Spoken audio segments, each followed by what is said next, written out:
A very good evening to all. I am Dr. Shweta Nayak.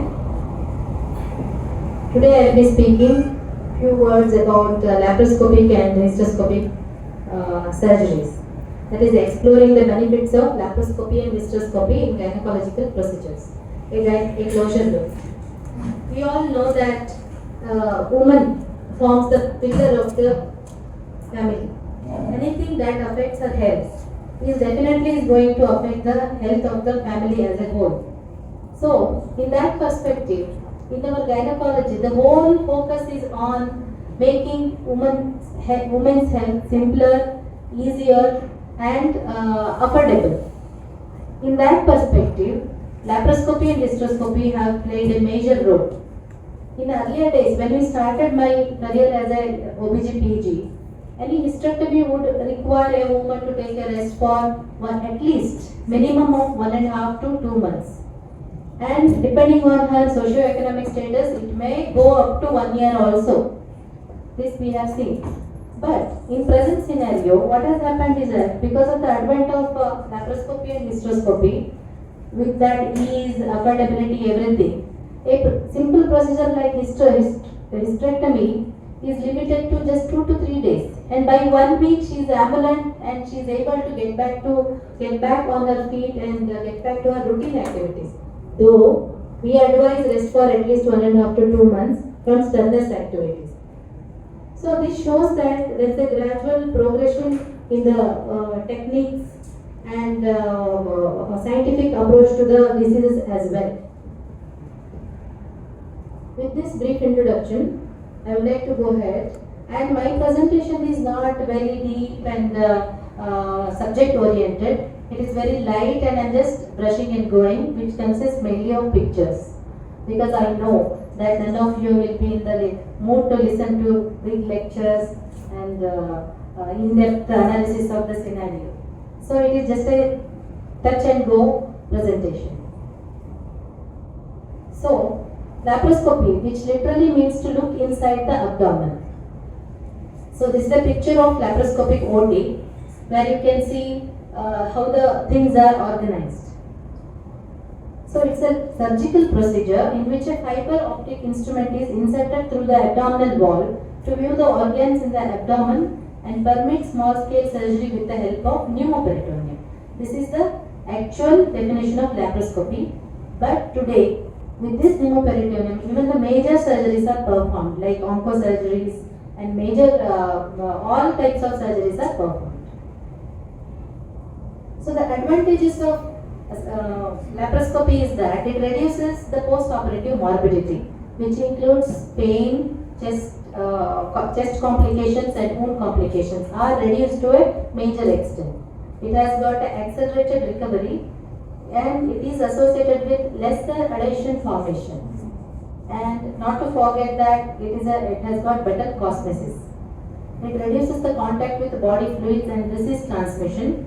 And also the major impact is that of reduced incidence of ventral hernia.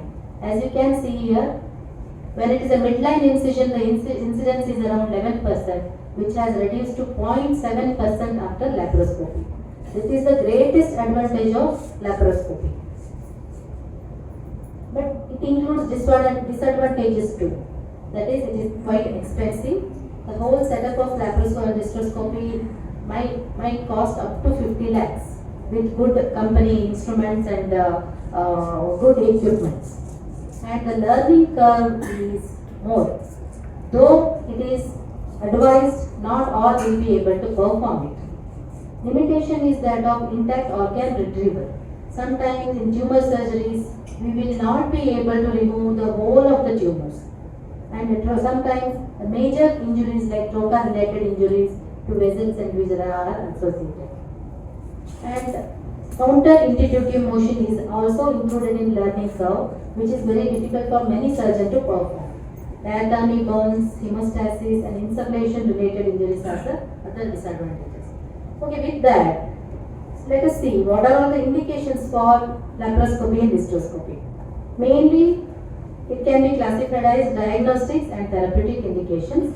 Diagnostic therapies are used, diagnostic laparoscopy is being done in infertility and in acute and chronic pelvic pain. And therapeutically, it is used in tubal pregnancies, endometriosis, ovarian cyst, hysterectomies, myomectomy, prolapse repair, Mullerian anomalies repair, and oncosurgery. In short, we can say that almost all procedures of gynecology can be performed by laparoscopically. Only limitation is that LSTS cannot be performed by laparoscopy. So, however advanced we may reach in laparoscopy, LSTS cannot be performed in laparoscopy. So, that brings us to the contraindications, which includes major health risk factors like cardiopulmonary diseases, uncorrected coagulopathies, and when the lady is in severe acute conditions, like if the lady is in shock, and if the lady is having intestinal obstruction, and some conditions like acute glaucoma and all, this cannot be performed. So, the basic instrument required for laparoscopy is that of Wieris needle. This is required to create pneumoperitoneum, and there is electronic laparoflator or insufflator. This is required to introduce carbon dioxide into the abdominal cavity. It maintains constant intra-abdominal pressure without exceeding the safety limit. Next instrument is that of trocar. Trocar is the major thing, and trocar entry is a major step in laparoscopy which limits the surgery. And next comes telescope. We have lot of telescopes available nowadays, varying from 0 degree to 30 degrees. And camera equipment and light source. And these are some equipments used for laparoscopy, which includes forceps and scissors. They can be either disposable or reusable. Yeah, this is in short about the positioning of laparoscopy, and most of the times general anesthesia is preferred for the major surgeries, but nowadays for the shorter surgeries even spinal anesthesia along with epidural is also being used. So after informed consent, the lady is placed in the position as shown in this picture, and then surgery is being started by creating a pneumoperitoneum. And after that, trocar is being introduced, and the required intra-abdominal pressure required is 15 millimeters of mercury. So there are some pictures where we can see the various types of surgeries done through laparoscopically. This is one picture where we can see is that laparoscopy is being done for tubal pregnancy. Here you can see this is the tubal pregnancy and uterus, and this is the ovary. And in some cases of pelvic inflammatory disease, where the presenting complaints would be acute and chronic pelvic pain, here you can see that because of the PID, lot of adhesions have taken place. And some cases of tubo-ovarian abscess. Here this is the uterus, and here it is the tubo-ovarian abscess forming the mass, chronic pelvic mass, and after opening, here you can see the pus spilling into the peritoneal cavity. And the one more important indication for laparoscopy is in cases of adnexal torsion. Here it is a rare gynec emergency where the ovarian cyst which twists on itself and becomes congested and blood supply is cut off. In such cases, laparoscopy plays a very important role. And of course, not to forget uterine fibroids, which can be removed laparoscopically under certain conditions. And the first and foremost indications for laparoscopy in day-to-day common practice is that of tubal sterilization. This tubal sterilization has become a daycare surgery nowadays, where the woman gets admitted in her post-menstrual phase early in the morning and gets discharged later in the evening. But along with all these surgeries, there are certain risk factors are also associated where we cannot perform laparoscopy easily, which includes obesity, senile age, and previous abdominal surgery. But even these conditions, under proper pre-anesthetic evaluation and proper preparation, and under high-risk consent, surgery still can be performed. So as I told prior, obesity, bleeding conditions, and restricted operative field secondary to adhesion and retroperitoneal fat deposition, these are some other risk factors which reduce the possibility of laparoscopic surgery. And complications associated with laparoscopy are mainly pneumoperitoneum related complications, injury to abdominal organs, and blood vessel injury, that is aorta and inferior vena cava injuries. With this, though these complications are very rare, like 1 in 10,000 and 1 in 1 lakh, still these complications can cause a nightmare to a laparoscopic surgeon. But with good operative hands and good pre-operative evaluation and with a good anesthetic backup and ICU, such complications are very rare. Sometimes we might require the help of other specialty surgeons like urologists, vascular surgeons, sometimes, very rarely.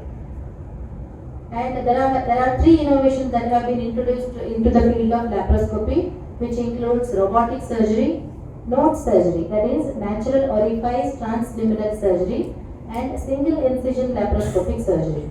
These are 3 advances which have been made recently in the laparoscopy. And next, coming to the basics of hysteroscopy. Hysteroscopy is nothing but visualization of the endometrial cavity through the transvaginal route. And this includes flexible hysteroscope as well as rigid instrument. What we routinely use is rigid instrument. And these are 3 various types of hysteroscopes available, like flexible, diagnostic, and rigid.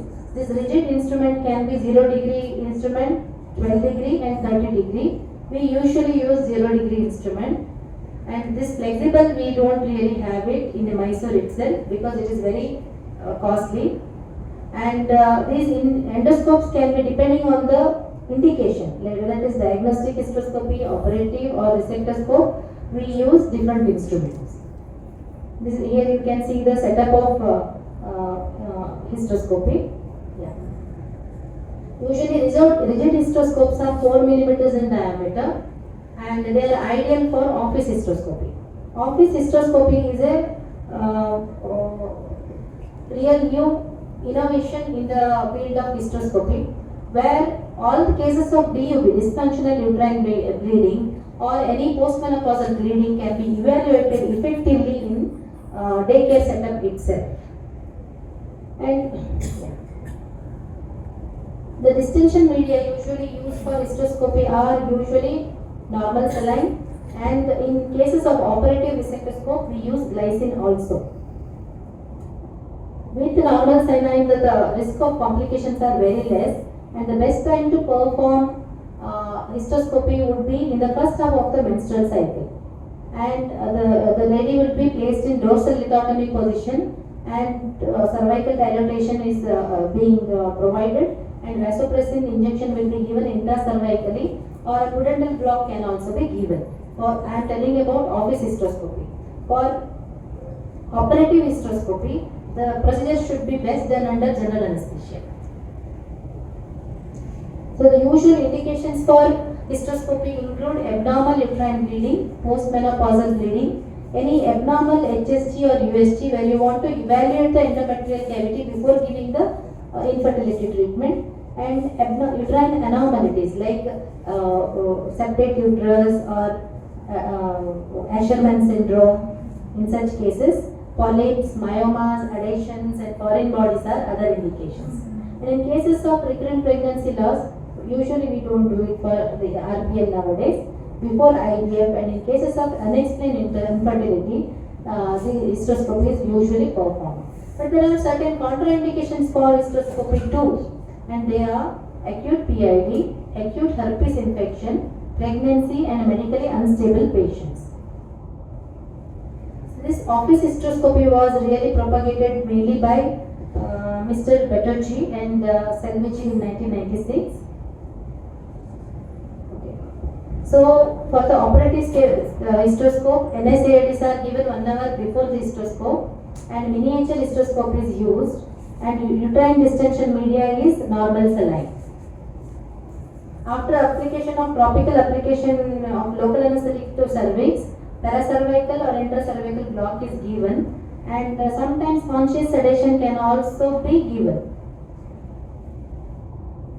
So the routine indication, as I told you, they are mainly polyp, submucous myoma, uterine septa, misplaced IUD, and for tubal recanalization, this can be done. And these are certain instruments used by operative hysteroscope. This is the resectoscope, mainly used for resection of the septum or resection of the fibroid used. And there are certain main complications associated with hysteroscopy as well, which includes mainly intraoperative like pain, air embolism, fluid overload, hemorrhage and perforation, and thermal injuries. All these are major injuries, and we really require a good anesthetic backup for that. And I am very happy to tell you that we have a very good anesthesia team at our hospital. And post-operatively complications would include hemorrhage, infection, hematoma, hematometra, and adhesion. And perforation is also one of the major complications of hysteroscopy. It should be identified immediately and tackled now and then. Okay. Vasovagal attack, false passage, and air embolism are some problems associated with operative hysteroscopy, when mainly glycine is used as a medium. So, with this, the take-home message would be laparoscopy. It has grown rapidly and become technique of choice nowadays for almost all gynec surgeries. Basic knowledge about instruments and energy sources is necessary before any surgery. Primary incision for laparoscopy should be vertical from base of the umbilicus. And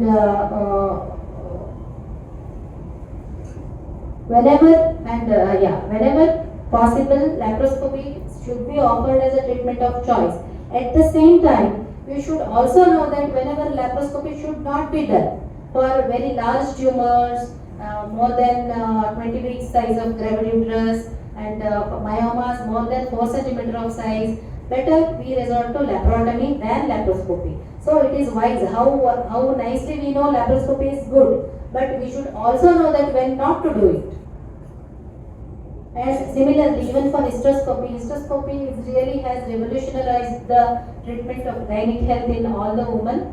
And almost because of the advent of laparoscopy and hysteroscopy, 50% of the hysterectomies have reduced in right hands.